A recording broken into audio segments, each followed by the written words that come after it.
हजारों साल पुराने जंगल, सदियों पुराने मंदिर और एक ऐसी कहानी जो वक्त के साथ भी नहीं बदली। कुमाऊं हिमालय के घने देवदार जंगल के बीच एक ऐसी पवित्र भूमि बसी है जहां हर घंटी की गूंज में भक्ति है और हर पत्थर में इतिहास।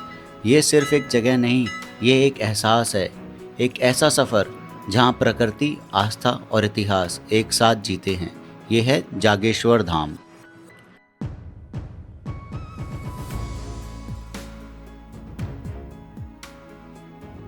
दिल्ली की भागदौड़ भरी जिंदगी से दूर जब हम कुमाऊं के पहाड़ियों की तरफ बढ़ते हैं तो धीरे धीरे दुनिया बदलने लगती है।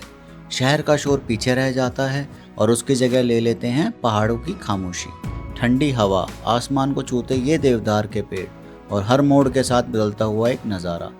कभी कभी सफ़र का असली मज़ा डेस्टिनेशन तक पहुंचने में नहीं बल्कि उन रास्तों में होता है जो हमें वहां तक लेकर जाते हैं। और आज का सफ़र हमें लेकर आया है उत्तराखंड के अल्मोड़ा डिस्ट्रिक्ट में जागेश्वर धाम।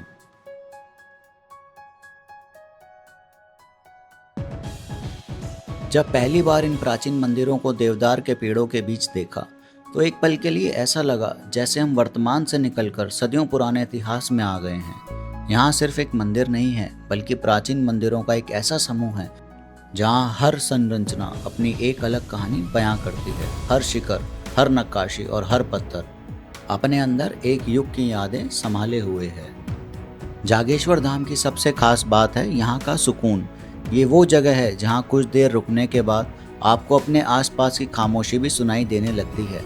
मंदिरों की घंटियाँ, हवा में घुलती ये मंत्रों की आवाज़ और देवदार के पेड़ों के बीच से आती ठंडी हवा, ये सब मिलकर एक ऐसा माहौल बना देते हैं जिसे कैमरा में कैप्चर करना बहुत मुश्किल है।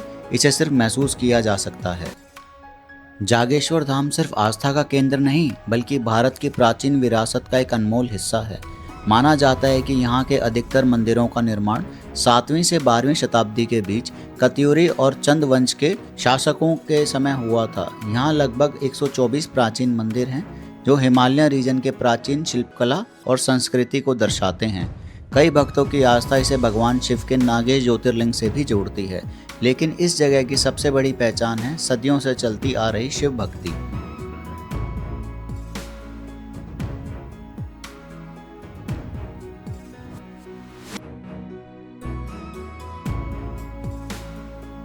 जागेश्वर धाम की यात्रा में हमारा अगला पड़ाव है डंडेश्वर महादेव मंदिर। जागेश्वर से थोड़ी दूर पहले स्थित ये मंदिर अपनी अलग शांति और भव्यता के लिए जाना जाता है। यहाँ भीड़ कम है लेकिन दिव्यता का एहसास उतना ही गहरा है। इस मंदिर को देखकर एक बात ज़रूर समझ आती है कि कुछ रचनाएं सिर्फ पत्थरों से नहीं बनती, वो बनती हैं सदियों की आस्था से।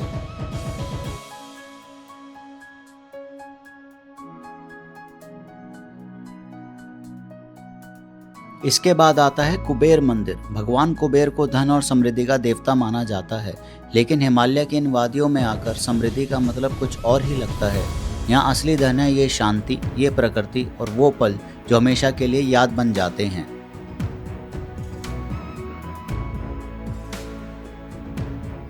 आज की दुनिया में हम अक्सर नए एक्सपीरियंसेस की तलाश में रहते हैं, लेकिन कुछ जगह ऐसी होती हैं जो हमें कुछ नया दिखाने के साथ खुद से मिलने का मौका भी देती हैं। जागेश्वर धाम उन्हीं जगहों में से एक है।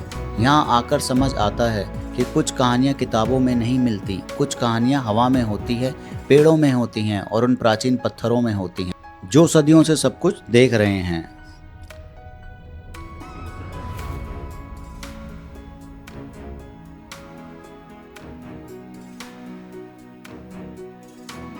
जब हम जागेश्वर धाम से वापस लौट रहे थे, मंदिर पीछे रह गए थे, लेकिन इनका सुकून, इनका एहसास हमारे साथ चल रहा था। शायद इसीलिए कुछ सफ़र सिर्फ जगह देखने के लिए नहीं होते, कुछ सफ़र हमें बदलने के लिए होते हैं। मैं हूँ पीयूष और आप देख रहे हैं कैप्चर्ड बाय पीयूष। अगर आपको ये जर्नी पसंद आई हो तो वीडियो को लाइक करिए, चैनल को सब्सक्राइब कीजिए और मिलते हैं एक और खूबसूरत सफ़र में। हर हर महादेव।